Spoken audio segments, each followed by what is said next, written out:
Hello everyone, welcome to Gateway Classes की AKTU BTech first year new session 2026-27 का जो syllabus है वो चेंज हो चुका है। As per new education policy आपका जो सिलेबस है वो आ चुका है। ब्रांच वाइज आपका सिलेबस आया है, सिलेबस बहुत बढ़िया है। तो नए सिलेबस के हिसाब से एकेटीयू बीटेक फर्स्ट ईयर के जो कोर्सेस हैं वो हम एप्लीकेशन के अंदर आज से आपको प्रोवाइड कराना स्टार्ट कर रहे हैं बेटा। तो आज जो बीटेक फर्स्ट ईयर का एक कॉमन सब्जेक्ट है, आपकी कोई भी ब्रांच है, CS, IT, electrical, mechanical, EC, सभी ब्रांच के लिए जो आपका एक कॉमन सब्जेक्ट है, सभी स्टूडेंट्स को पढ़ना है और सब्जेक्ट का नाम है प्रोग्रामिंग लैंग्वेज।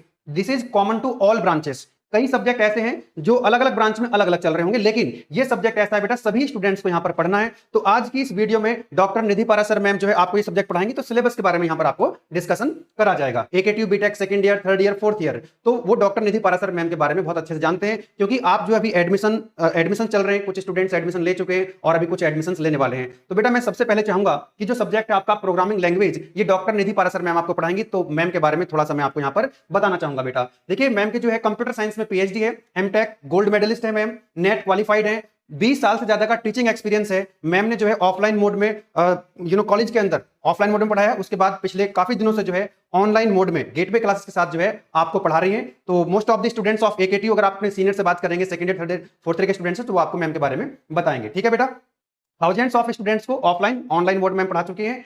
देन जो आपका देखिए एक टीचिंग करने के साथ साथ ना, मैम को ये भी आइडिया है, क्योंकि जब मैम ऑफलाइन में पढ़ा रही थी तो वहां पर जो कॉपी की चेकिंग है, जो आपका इवैल्यूएशन होता है, तो इवैल्यूएशन सिस्टम से पूरी तरीके से मैम को आइडिया है। ठीक है ना, पेपर कैसे बनाए जाते हैं, क्या माइंडसेट होता है जब क्वेश्चन पेपर बनाया जाता है। तो कॉपी चेकिंग, पेपर बनाने से लेकर के और पढ़ाने में तो मैम जो है एक्सपर्ट ही है। आप यूट्यूब पर बहुत सारे स्टूडेंट्स आप लेक्चर देख भी चुके होंगे। ठीक है, जब आप कोर्स के अंदर जाएंगे तो आपको डेमो लेक्चर्स भी मिल जाएंगे। अब जो मैम इस तरह से आपको पढ़ाएंगे कि जो मान लीजिए कुछ स्टूडेंट्स ऐसे होते हैं आगे चल करके किसी कॉम्पिटिटिव एग्जाम की तैयारी करना चाहते हैं, लाइक गेट की, तो यहां पर आपका एक फाउंडेशन तैयार होगा। जैसे जैसे आप मैम के साथ आगे बढ़ते जाएंगे, है ना, तो आपका एक फाउंडेशन तैयार होता जाएगा। तो आपको बहुत अच्छा फील यहां पर आने वाला है ना। आप एप्लीकेशन के अंदर जाएंगे बेटा, तो आपका न्यू सिलेबस 2026-27 में जो अभी सिलेबस लॉन्च हुआ है आपका, ब्रांच वाइज आपको यहां पर कोर्सेस मिलेंगे। तो आप जो सीएससी स्ट्रीम है, सीएस के अंदर जितनी भी ब्रांच है, टोटल 17 ब्रांच है सीएस के अंदर, एआई, एमएल, साइबर सिक्योरिटी, ये सब मिला करके, तो उनके लिए ये एक कोर्स रहेगा, ये एक बैनर रहेगा। ठीक है ना, मैकेनिकल के लिए इस तरह से अलग रहेगा, इसी का अलग रहेगा। तो ब्रांच वाइज आपको यहां पर कोर्स मिलेगा। तो सेम 1 प्लस सेम 2 2.0 के अंदर आपका जो बैच का नाम है आरंभ बैच 2.0 है, इसके अंदर आप लोग एनरोल करेंगे और सारे के सारे सब्जेक्ट्स आपको यहां पर मिलेंगे। और जितने भी टीचर्स, फैकल्टी मेंबर्स आपको यहां पर पढ़ाएंगे, वेल क्वालिफाइड, एकदम वेल एक्सपीरियंस वाले टीचर्स आपको यहां पर मिल रहे होंगे। ठीक है बेटा, चलिए आगे बढ़ते हैं। जो आपको ये कोर्स मिलेगा, इसके अंदर क्या क्या आपको कवरेज मिलेगा वो एक बार यहां पर देख लीजिएगा, ध्यान से देखेंगे बेटा। पहली बात तो ये है कि कंप्लीट कवरेज एज पर एकेटीयू न्यू सिलेबस 2026-27 की जो आपका नया सिलेबस आया है, उस नए सिलेबस के हिसाब से पूरा कंटेंट मिलेगा in terms of detailed video lectures. पहले आपको डिटेल्ड वीडियो लेक्चर्स बिल्कुल बेसिक से आपको चीजें समझाई जाएंगी। आप यूपी बोर्ड से हैं कि आप सीबीएसई बोर्ड से, इंग्लिश मीडियम, हिंदी मीडियम से हैं, किसी भी तरह की कोई दिक्कत आपको नहीं आएगी। ठीक है, अब देखिए होता क्या है कि जब आप डिटेल्ड वीडियो लेक्चर्स देखते चले जाते हैं, देन आपका इंटरनल एग्जाम है, कोई पीयूटी है या फिर आपका यूनिवर्सिटी एग्जाम है, तो आप कम टाइम में उसको रिवाइज कैसे करें। तो वन शॉट वीडियो आपको मिलेगी यूनिट वाइज, हर एक सब्जेक्ट के अंदर एक यूनिट का एक वन शॉट, एक लेक्चर मिलेगा आपको, जहां पर आप उस सिलेबस को बहुत ही फास्ट वे में रिवाइज कर सकेंगे। हाई क्वालिटी के जो प्रिंटेबल पीडीएफ नोट्स हैं, ये इस बार से हमने बच्चों की जो रिक्वेस्ट रही हमेशा, तो ब्लैक बैकग्राउंड में तो हम पढ़ाते हैं, वो बच्चों को पसंद आता है। और लेकिन जब हम प्रिंट आउट निकलवाते हैं ब्लैक बैकग्राउंड में, तो वहां पर जो है कॉस्ट ज्यादा आती है, इंक ज्यादा लगती है। तो हमने क्या करेंगे आप लोगों को कि प्रिंटेबल फॉर्म में व्हाइट बैकग्राउंड में भी यहां नोट्स प्रोवाइड कराए जाएंगे। कॉम्प्रिहेंसिव क्वेश्चन बैंक आपको मिलेगा, क्योंकि नया सिलेबस है, तो यहां पर एक पूरी पीडीएफ मिलेगी आपको यूनिट वाइज, सब्जेक्ट वाइज की कौन कौन से क्वेश्चंस आपको प्रिपेयर करने हैं उस सिलेबस के according. AKTU exam oriented important questions की शीट हमेशा हम आपको प्रोवाइड कराते रहे पहले भी, तो इस बार भी आपको मिलेगा बेटा। एक्सपर्ट का जो गाइडेंस है, जैसे आपको निधि मैम पढ़ाएंगी तो निधि मैम आपको गाइड करेंगी। और एकेटीयू के सभी स्टूडेंट्स गुलशन सर से क्या पढ़ रहे होते हैं, मैथमेटिक्स, तो गुलशन सर मैथ्स में आप जो है गाइड करेंगे। ऐसे मेरे भी अपने जैसे मैकेनिकल का सब्जेक्ट है, उसमें आप अलग अलग टीचर्स, अलग अलग सब्जेक्ट के अलग अलग टीचर्स रहेंगे और आपको वहां पर पूरा गाइडेंस आपको मिलेगा एप्लीकेशन के अंदर। Well qualified and experience faculty यहां पर आपको मिल रहे होंगे, किसी भी तरह की कोई दिक्कत आपको नहीं आएगी। जो एप्लीकेशन है बेटा, है ना, जो नए स्टूडेंट्स हैं, क्योंकि आप अभी फर्स्ट ईयर में आए हैं तो इसलिए हमको ये बताना पड़ रहा है, अदरवाइज बाकी स्टूडेंट्स को सबको पता है, अपने सीनियर से आप बात कर सकते हैं। एप्लीकेशन जो है वो प्ले स्टोर पर भी अवेलेबल है, ऐप स्टोर पर भी है और विंडो पे भी हमारा जो है आप कंटेंट को एक्सेस कर सकते हैं, उसको देख सकते हैं। डॉक्टर निधि पारासर मैम से आप मिल लीजिएगा और पूरा का पूरा जो प्रोग्रामिंग लैंग्वेज, और आगे आप सेकंड ईयर में जाएंगे, थर्ड ईयर में जाएंगे, पूरा आपको जबरदस्त फील आने वाला है। ठीक है ना, तो मैम प्लीज शुरुआत करी जाए बीटेक फर्स्ट ईयर की। Shri Ganesh. Hello dear students, welcome to Gateway Classes. First of all I am doctor Nidhi Parashar, और आप लोग जो, मैं स्पेशली फर्स्ट ईयर के स्टूडेंट्स से मैं बात कर रही हूँ इस टाइम, कि आप लोग अपनी प्रोफेशनल जर्नी बेटा स्टार्ट कर रहे हैं। प्रोफेशनल कोर्स में आप लोग एंटर कर गए हैं और फर्स्ट सेमेस्टर से ही आपको ये फील आ जाना चाहिए कि अब आप एक इंजीनियरिंग कॉलेज के स्टूडेंट हैं, इंजीनियरिंग ग्रेजुएट्स आप बनने वाले हैं। तो उस आपकी जर्नी में मैं बिल्कुल तैयार हूं आपकी हेल्प करने के लिए। और सबसे पहले सेमेस्टर 1 से हम लोग शुरू करेंगे, तो कोर कंप्यूटर साइंस मेरा एक्सपर्टीज है और वहां से हम लोग स्टार्ट करेंगे। स्पेशली पहला जो सब्जेक्ट मैं पढ़ाऊंगी आपको, वो फर्स्ट सेमेस्टर में प्रोग्रामिंग लैंग्वेजेस है ना। जैसा कि सर ने आपको ऑलरेडी बता दिया कि ये एक मैंडेटरी सब्जेक्ट है, किसी भी ब्रांच का स्टूडेंट है तो उसको बेसिक प्रोग्रामिंग लैंग्वेज की नॉलेज AKTU हर स्टूडेंट के पास उस नॉलेज को डिसेमिनेट करना चाहते हैं, तो इसलिए, और ये बहुत अच्छा अप्रोच है। तो इससे क्या होगा कि फर्स्ट सेमेस्टर के अंदर 2 प्रोग्रामिंग लैंग्वेजेस का एक मिक्सचर बनाकर एक सब्जेक्ट का सिलेबस तैयार किया गया है और उस सब्जेक्ट का नाम आपको मिला है प्रोग्रामिंग लैंग्वेजेस। तो कौन कौन सी 2 प्रोग्रामिंग लैंग्वेजेस हैं जो यहाँ पर इस सब्जेक्ट के अंदर कवर अप होती हैं? इससे पहले जो सिलेबस चलता था उसमें सिर्फ और सिर्फ सी प्रोग्रामिंग पढ़ाई जाती थी। Complete concepts of C programming was being covered in that particular subject course, है ना। लेकिन यहाँ पर अब 2 प्रोग्रामिंग लैंग्वेजेस आपको मतलब बहुत डेप्थ में हम किसी के नहीं जाएंगे, लेकिन स्क्रैच से हम जब पढ़ना शुरू करेंगे तो आपका जो फाउंडेशन है वो यहाँ से बनना शुरू हो जाएगा। तो वो कौन कौन सी प्रोग्रामिंग लैंग्वेजेस हैं जिनकी हम बात करेंगे, यूनिट वाइज उनको हम देखते हैं। तो एक एक करके चेक करते हैं। देखिए, तो AKTU में बीटेक फर्स्ट ईयर में सेम 1 में सब्जेक्ट का नाम है प्रोग्रामिंग लैंग्वेजेस और इसका जो सब्जेक्ट कोड है वो है ACS 101। ठीक है, ये सब्जेक्ट मैं आपको पढ़ाऊंगी। अब AKTU के करिकुलम में जितने भी सब्जेक्ट्स बेटा आपको मिलेंगे, उन टोटल सब्जेक्ट्स का जो सिलेबस है वो 5 यूनिट्स में आपको डिवाइडेड मिलता है। हर सब्जेक्ट की हम बात कर रहे हैं, ठीक है। अब टोटल 100 मार्क्स का अगर सब्जेक्ट है तो ऑब्वियस सी बात है कि 20 मार्क्स की 5 यूनिट आपकी हो गई, या आप कह सकते हैं कि 5 यूनिट है तो 20% सिलेबस आपकी हर यूनिट कवर अप करती है। ठीक, ऐसे ही जब भी आप कोई सब्जेक्ट पढ़ते हैं तो जो पहली यूनिट होती है वो उस सब्जेक्ट का बेसिक इंट्रोडक्शन होती है। तो हमेशा एक बात हमेशा ध्यान रखनी है कि किसी भी सब्जेक्ट की फर्स्ट यूनिट जो है वो कंपैरेटिवली सिंपलर होती है और स्कोरिंग होती है। तो क्योंकि, और सबसे बड़ी बात है कि जो सब्जेक्ट नॉलेज है वो आपको फर्स्ट यूनिट से बननी स्टार्ट होती है, फाउंडेशन यूनिट आप उसे कह सकते हैं। और दैट टू जब आप कोर्स में एंटर कर रहे हैं तो जो पहली यूनिट होगी हर एक सब्जेक्ट की, that would be important for you. ठीक है, और अच्छी बात यह है कि न्यू एजुकेशन पॉलिसी के हिसाब से इस बार जो आपका सिलेबस रिवाइज हुआ है तो हर ब्रांच के स्टूडेंट के हिसाब से हर सब्जेक्ट का सिलेबस इंक्लूड करने की कोशिश की गई है। मतलब ऐसा नहीं, आपको ऐसा बिल्कुल नहीं लगेगा कि हम फिजिक्स पढ़ रहे हैं तो फिजिक्स में ये टॉपिक्स कंप्यूटर साइंस के स्टूडेंट्स को कहाँ काम आएंगे, हम केमिस्ट्री पढ़ रहे हैं तो केमिस्ट्री CS के स्टूडेंट्स को कहाँ काम आएगी। तो बिल्कुल ब्रांच स्पेसिफिक कोर जो चीजें जो इंपॉर्टेंट हैं उस पर्टिकुलर ब्रांच के स्टूडेंट के लिए, उन्हीं सब चीजों को उस ब्रांच के बच्चे की कोर्स के अंदर डाला गया है। इसी वजह से फिजिक्स भी, जैसे अप्लाइड फिजिक्स नाम का सिलेबस है तो अप्लाइड फिजिक्स भी ब्रांच वाइज सेपरेट की गई है। ठीक है, अब इंपॉर्टेंट क्या है हमारे सब्जेक्ट से रिलेटेड कि प्रोग्रामिंग हर ब्रांच के लिए अब मैंडेटरी है, हर ब्रांच के बच्चे को बेसिक प्रोग्रामिंग आनी चाहिए। और इसी वजह से ये जो सब्जेक्ट है ये 2 प्रोग्रामिंग लैंग्वेजेस को कवर करता है। ठीक है, तो इसका सिलेबस देखते हैं। सबसे पहले जो यूनिट 1 है उसमें हम सी प्रोग्रामिंग लैंग्वेज पढ़ेंगे। This is a combination of 2 programming languages. क्या क्या, कौन कौन सी? सी और पाइथन। 2 प्रोग्रामिंग लैंग्वेजेस हैं जिनके बारे में हम इस पर्टिकुलर सब्जेक्ट के अंदर देखेंगे। सी के कुछ मेन कॉन्सेप्ट, बहुत डीप कॉन्सेप्ट यहाँ पर आपके सिलेबस से हटा दिए गए हैं जो पहले थे। तो डीपर कॉन्सेप्ट जो है हो सकता है वो कमिंग ईयर्स में 3rd सेम के अंदर आप देखने को मिलेंगे आपको। तो यहाँ पर सी प्रोग्रामिंग का बेसिक जितना इंट्रोडक्शन है, जितना किसी नए स्टूडेंट को जिसने कभी प्रोग्रामिंग नहीं की वो इजीली उसको समझ सकता है, उतना इंट्रोडक्शन सी प्रोग्रामिंग लैंग्वेज का आपका होगा। और उसी तरह से पाइथन का भी इंट्रोडक्टरी, जो मेन इंट्रोडक्टरी चीजें होती हैं, नॉट वेरी डीप, वो आपको फर्स्ट ईयर में ही इंट्रोड्यूस कराने की कोशिश की जा रही है। ठीक है, तो अब देखिए, तो यूनिट 1 में बेटा हम सी प्रोग्रामिंग लैंग्वेज पढ़ेंगे, है ना। कौन कौन से टॉपिक सी प्रोग्रामिंग के कवर अप करेंगे? एक और इंपॉर्टेंट बात है, 5 में से 3 यूनिट जो है वो सी प्रोग्रामिंग है। मतलब अभी भी मेन फोकस जो है वो सी प्रोग्रामिंग पे है, क्योंकि फर्दर जो आप पढ़ेंगे आगे तो उसमें इंप्लीमेंटेशन जो आएगी वो सी और पाइथन को मिक्स करके आएगी, है ना। तो अब देखिए, यूनिट 1 में प्रोग्रामिंग बेसिक्स, सी प्रोग्रामिंग के जो कुछ बेसिक कंस्ट्रक्ट्स हैं उनके बारे में हम कवर अप करेंगे। सबसे पहले तो सी प्रोग्राम का बेसिक स्ट्रक्चर क्या होता है। आपके पास ये जब वीडियो जाएगी तो साथ साथ आपके पास लेक्चर 1 की भी वीडियो आएगी, उसमें आपको ये सारी चीजें ऑटोमेटिकली समझ में आएंगी। तो सी प्रोग्राम का बेसिक स्ट्रक्चर क्या होता है, किस तरह से सी प्रोग्राम लिखे जाते हैं, कौन कौन से स्टेटमेंट्स किस ऑर्डर में हम फॉलो करते हैं, वो सारे के सारे इसके अंदर आते हैं। और फिर उसके बाद क्या, compilation and execution of program. मतलब देखो, कंप्यूटर एक बाइनरी मशीन है, एक डिजिटल मशीन है, वो 0-1 की लैंग्वेज समझती है। आप किसी भी लैंग्वेज में अगर उसको इंस्ट्रक्शन दोगे कंप्यूटर को डायरेक्टली समझ में नहीं आएगा। तो एक पूरा लंबा प्रोसेस होता है। आप अगर कोई प्रोग्राम लिखते हैं कंप्यूटर पे, उसको आप रन कराना चाहते हैं, एग्जीक्यूट कराना चाहते हैं, तो उसके पीछे डिफरेंट स्टेप्स होते हैं that has to be carried out, कि वो सक्सेसफुली एग्जीक्यूट आपके सिस्टम पर हो जाए। तो वो जो स्टेप्स हैं यहाँ पर सी के रेफरेंस में, पहले हम कंपाइल करते हैं फिर एग्जीक्यूट करते हैं। तो इस बीच में आपका जो कोड है वो कितने स्टेजेस से होकर निकलता है, उस बात को हम इस टॉपिक के अंदर देखते हैं।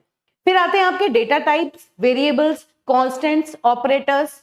और ऑपरेटर्स में पर्टिकुलरली अरिथमेटिक, रिलेशनल, लॉजिकल, सिर्फ यही 3 ऑपरेटर्स पर्टिकुलरली मेंशन्ड हैं। तो ऑपरेटर्स में बहुत सारे कम से कम 12-13 टाइप के ऑपरेटर्स सी प्रोग्रामिंग में होते हैं, लेकिन we will focus on these 3 operators only because this time this is mentioned in the syllabus. They have explicitly mentioned these 3 operators, तो we will focus on them only. ठीक है। उसके बाद अच्छा, और इंपॉर्टेंट बात, डेटा टाइप क्या होते हैं, वेरिएबल्स, कांस्टेंट्स क्या होते हैं। कुछ बच्चों ने पहले से प्रोग्रामिंग पढ़ लेते हैं 12th तक, तो उनको हल्का हल्का आइडिया होगा। जिन्होंने नहीं पढ़ा उनको भी कोई परेशान होने की बिल्कुल जरूरत नहीं है। जब मैं पढ़ाऊंगी तो मैं बिल्कुल ये सोच के पढ़ाऊंगी कि आपको प्रोग्रामिंग का बिल्कुल कोई आइडिया नहीं है, बिल्कुल स्क्रैच से हम इसको समझना स्टार्ट करेंगे, जिससे कि आपकी प्रॉपर जो बेसिक्स हैं वो यहाँ से बनने शुरू हो जाएं, ताकि जो कमिंग ईयर्स हैं उसमें हम उन चीजों को बहुत अच्छे से यूज कर पाए।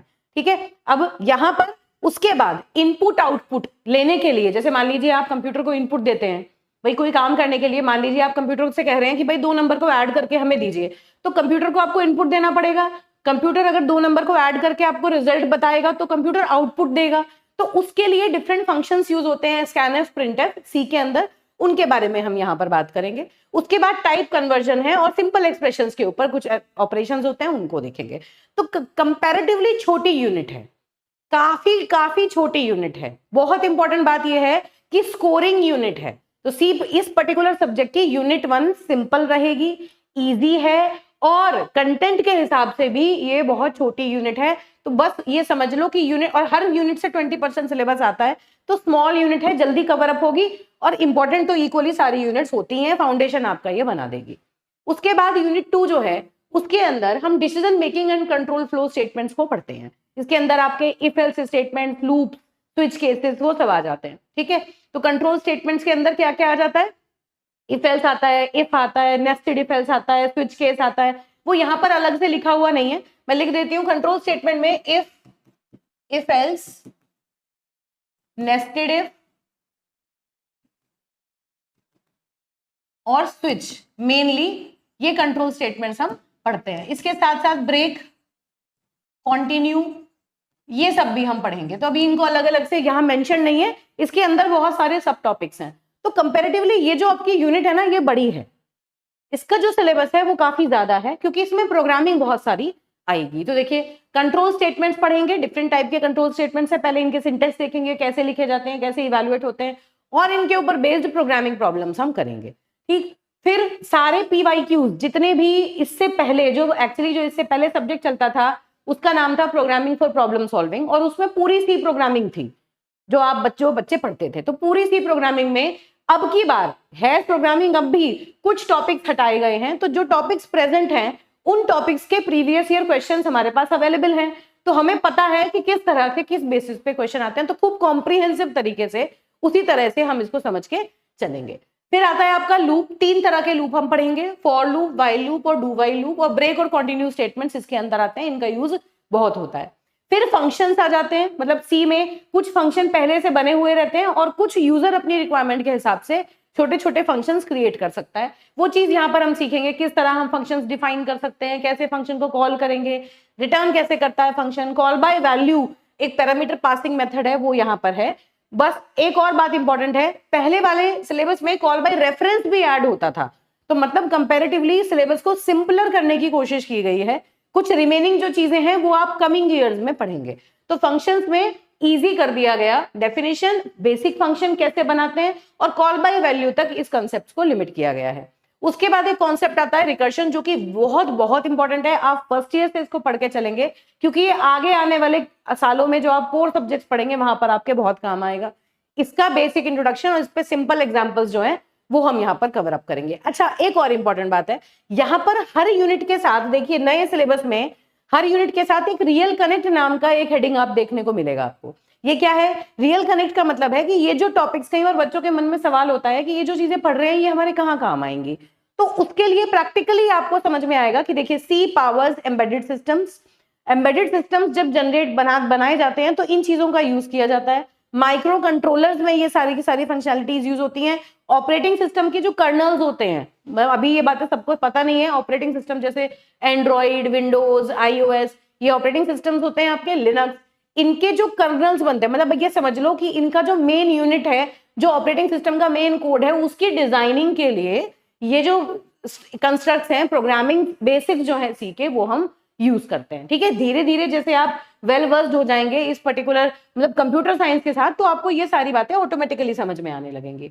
अब जो ये लूप्स हैं, कंट्रोल स्टेटमेंट्स हैं, फंक्शंस हैं, रिकर्शन है, एक्चुअली रियल लाइफ में ये कहाँ काम आएंगे? Control flow is the brain of every program. Obvious सी बात है, एक प्रोग्राम आपने लिखा तो वो प्रोग्राम कौन सी इंस्ट्रक्शन से कोई डेटा जनरेट हुआ, वो डेटा कौन सी इंस्ट्रक्शन में यूज हो रहा है, किस तरह से प्रोग्राम एक पॉइंट से दूसरे पॉइंट पर स्विच करेगा, कंट्रोल किस तरह शिफ्ट होगा, कैसे कैसे एग्जीक्यूशन का सीक्वेंस बनेगा, ये इंपॉर्टेंट है। ट्रैफिक सिग्नल लॉजिक, ड्रोन का ऑटो पायलट डिसीजन मेकिंग जहां आ रही है वहां पर कि अगर ये कंडीशन ट्रू है तो ये एक्शन लेना है, अगर ऐसा नहीं है, ये है तो ये एक्शन लेना है। इस तरह की जो प्रोग्रामिंग करनी होती है वो कौन करेगा? कंट्रोल स्टेटमेंट्स की हेल्प से हम उसको कर सकते हैं। तो these are the applications for these control statements, है ना। उसके बाद आते हैं सी प्रोग्रामिंग के कुछ एडवांस कंसेप्ट्स। उसमें क्या क्या चीजें हैं? एरे की बात करते हैं। पहले एरे कंप्लीट था, अब यहाँ सिर्फ वन डायमेंशनल एरे यहाँ पर छोड़ दिया गया है। तो वन डायमेंशनल एरे क्या होता है, कैसे डिक्लेयर करते हैं, कैसे उसमें वैल्यूज डालते हैं, किस तरह उसे यूज करते हैं, क्या क्या उसकी एप्लीकेशंस हैं, प्रोग्रामिंग में उन सब चीजों को यूज करते हैं, तो वो आपका यहाँ पर हम पढ़ेंगे। सिंपल से टॉपिक्स हैं जो यहाँ इंक्लूड किए गए हैं। फिर सिंपल ऑपरेशन, जैसे इस 1D एरे के रिलेटेड ये बात हो रही है, मैक्सिमम फाइंड आउट करना, मिनिमम फाइंड आउट करना, सम एवरेज कंप्यूट करना। तो कहने का मतलब ये है कि सिलेबस में ये कहा गया है कि वन डायमेंशनल एरे के ऊपर बेस्ड कुछ प्रॉब्लम्स आ सकती हैं, आपको 1 से 2D 3D एरे में शिफ्ट नहीं करना। तो this syllabus is restricted to one dimensional array only. उसके बाद एरे के ही एक तरीके का kind of array you can say, string भी सी में एक इंपॉर्टेंट टॉपिक रहता है, उसके बारे में यहाँ दिया हुआ है कि स्ट्रिंग सी का बेसिक जो आइडिया है उसमें कौन कौन से फंक्शंस हमें पढ़ने हैं, उनके भी नाम यहाँ पर स्पेसिफाइड है। फिर एक बहुत बहुत इंपॉर्टेंट टॉपिक आता है पॉइंटर, जो सी में आपको मिलता है। उसके कंसेप्ट्स, बेसिकली जो कंसेप्ट हैं उनको यूज करना है और बहुत डीप में पॉइंटर के नहीं जाना, मतलब स्क्रैच में और इंट्रोडक्टरी कंसेप्ट पॉइंटर की हम यहाँ पर लेके चलेंगे। तो मतलब क्या हुआ कि सी को डीप में ना पढ़ा के सी के कुछ इंट्रोडक्टरी टॉपिक्स, मतलब एक तरीके से ये कह लीजिए कि सी प्रोग्रामिंग से आपको नो हाउ कराया जा रहा है। इसके जो डीपर कंसेप्ट्स हैं, हो सकता है जो कमिंग आपके ईयर्स हैं, कमिंग जो सब्जेक्ट्स होंगे, उनके अंदर इनके डीपर जो टॉपिक्स हैं उनको इंक्लूड किया जाएगा। ठीक है, तो ये अच्छी बात है कि एक बार आपका आइडिया, आपकी अंडरस्टैंडिंग बनेगी, उसके बाद आप डीपर कंसेप्ट को इजिली ग्रैस्प कर पाएंगे, एकदम से लोड नहीं आएगा। ठीक है, फिर स्ट्रक्चर्स है और फिर फाइल हैंडलिंग, ये बेसिक टॉपिक्स हैं, इनके अंदर कोई सब टॉपिक नहीं दिया गया है, तो ये हम पूरा पढ़ेंगे।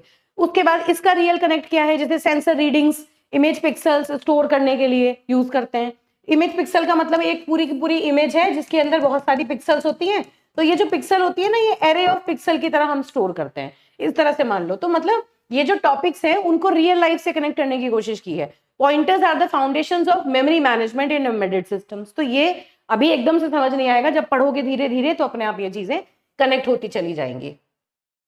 अब देखिए, फिर यूनिट 4 से आपकी पाइथन इंट्रोड्यूस हो रही है। पाइथन भी एक प्रोग्रामिंग लैंग्वेज है, आजकल बहुत ज्यादा इन है, बहुत ज्यादा एआई के में बहुत सारे टूल्स, आप पाइथन से आप वेब डेवलपमेंट कर लो, ऐप डेवलपमेंट कर लो, और बहुत इजी है। जब आप एक बार सी पढ़ेंगे तो सी के बाद जब आप पाइथन पे शिफ्ट करेंगे तो आपको लगेगा कि बहुत ज्यादा सिंप्लीफाइड हो गई है। जो चीज, जो कोड आप जो काम आप 4-5 लाइन का कोड लिख के सी में करते हैं, पाइथन में वो सिंगल लाइन में हो जाता है ना। तो इस तरह से पाइथन सिंप्लीफाई करती है कोडिंग प्रोसेस को भी, बस आपको उसको अच्छे से समझना है। काफी सारी एड इन रिच लाइब्रेरीज हैं इसमें, जिनको यूज करके हम मल्टीपल काम कर सकते हैं। तो स्टैटिस्टिक्स में भी यूज होती है ना, एआई में, मशीन लर्निंग में और डेटा एनालिटिक्स में, इन सब ये जो जितने भी एप्लीकेशंस हैं कंप्यूटर साइंस की या मशीन लर्निंग, एआई की, उन सब में पाइथन का बहुत एक्सटेंसिव यूसेज है, इसलिए इसको फर्स्ट ईयर में इंट्रोड्यूस किया गया है। आजकल पाइथन स्कूल्स में भी इंट्रोड्यूस्ड है, लेकिन इंजीनियरिंग में फर्स्ट ईयर में, फर्स्ट सेमेस्टर में इसको इंट्रोड्यूस करना एक बहुत अच्छा स्टेप है एकेटीयू का। चलिए देखिए, तो इसमें पाइथन क्या है, पाइथन का बेसिक नो हाउ यहाँ पर लेंगे कि ये कहाँ यूज होती है, एआई में, डेटा साइंस में, वेब में, ऑटोमेशन सिस्टम्स बनाने में, तो किस तरह से इसका यूसेज है, तो बेसिक इंट्रोडक्टरी जो इसका थ्योरेटिकल यूसेज है उसको यहाँ डिस्कस करेंगे।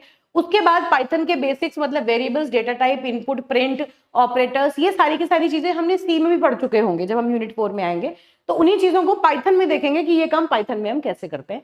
सिंपलर हो जाता है, इजी हो जाता है, ठीक है। कम चीजें आपको याद रखनी पड़ती हैं, थोड़ा थोड़ा इसके कुछ कुछ चीजों की प्रैक्टिस कर लेंगे, इजीली आपको समझ में आएगा। पाइथन का जो कंट्रोल फ्लो है, जैसे हमने वहां पर कंट्रोल स्टेटमेंट पढ़े सी में, यूनिट 2 में, यहाँ पर भी if else, for loop, while loop हम पढ़ेंगे, मतलब उन्हीं प्रॉब्लम्स को हम यहाँ पर पाइथन में भी सॉल्व कैसे करेंगे वो हम देखेंगे। पाइथन के जो फंक्शंस होते हैं, जैसे वहां हमने फंक्शन देखा था, ये देखिए इस यूनिट के अंदर हमने फंक्शंस देखा था, तो सी प्रोग्रामिंग में देखो इफ एल्स, लूप्स, फंक्शंस हमने पढ़े, यही सारी चीजें हम यहाँ पर पाइथन में पढ़ेंगे, कंट्रोल फ्लो और फंक्शंस यहाँ पर पढ़ेंगे, ठीक है। अब पाइथन जो है, देखिए Python is number 1 in AIML, data science and automation, same syntax, more power, less boilerplate. मतलब कहने का मतलब है कि आसानी से आप इसको समझ सकते हैं, सिंपल तरीके से कोड कर सकते हैं, इजीली वो एग्जीक्यूशन आपको समझ में आ जाता है, और बहुत एक्सटेंसिव यूसेज है इसका डेटा साइंस में, AI और मशीन लर्निंग में। अब देखिए पाइथन में जो यूनिट 5 है that is also related to Python, और ये समहाउ एमर्जिंग एप्लीकेशंस के ऊपर बेस्ड है। पाइथन डेटा स्ट्रक्चर्स यहाँ पर हम पढ़ेंगे, कौन कौन से हैं, लिस्ट, टपल, डिक्शनरी और सेट, इनके बेसिक ऑपरेशंस क्या होते हैं, किस तरह काम करते हैं वो देखेंगे।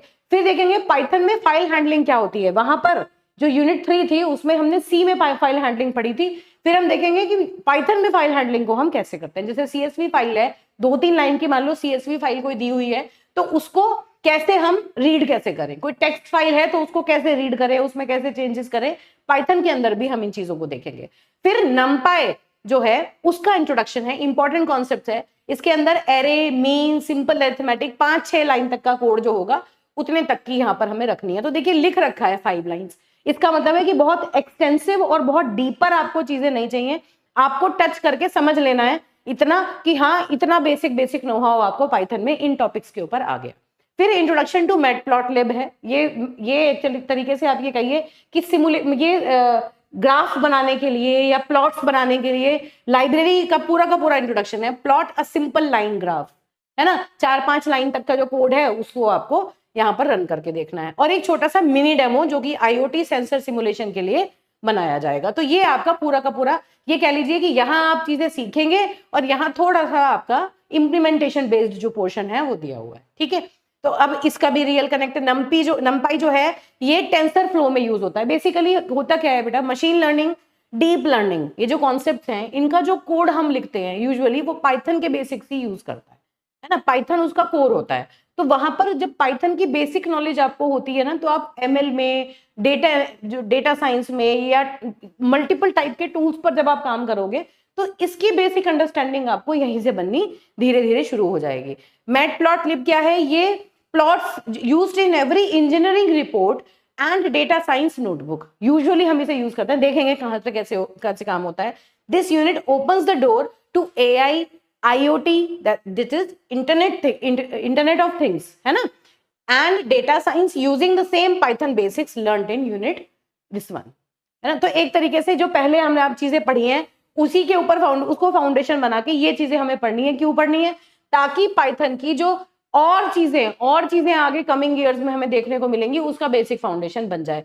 तो ये जो सब्जेक्ट है ये 2 प्रोग्रामिंग लैंग्वेजेस का बेसिक आपका तैयार करता है, सी प्रोग्रामिंग का बेसिक रेडी कर देगा और पाइथन का बेसिक रेडी कर देगा। इनका जो एक्सटेंसिव आगे की चीजें हैं जो आपको आगे प्लेसमेंट्स में काम आएंगी, प्रोजेक्ट्स बनाने में काम आएंगी, वो आप कमिंग ईयर्स के सिलेबस में इनकलकेटेड देखेंगे। तो that's all for this syllabus, और इसको मैंने रिकॉर्ड करना स्टार्ट कर दिया है और आपके पास इसके लेक्चर्स आने शुरू हो जाएंगे। दैट्स ऑल फॉर मी बेटा, थैंक यू सो मच।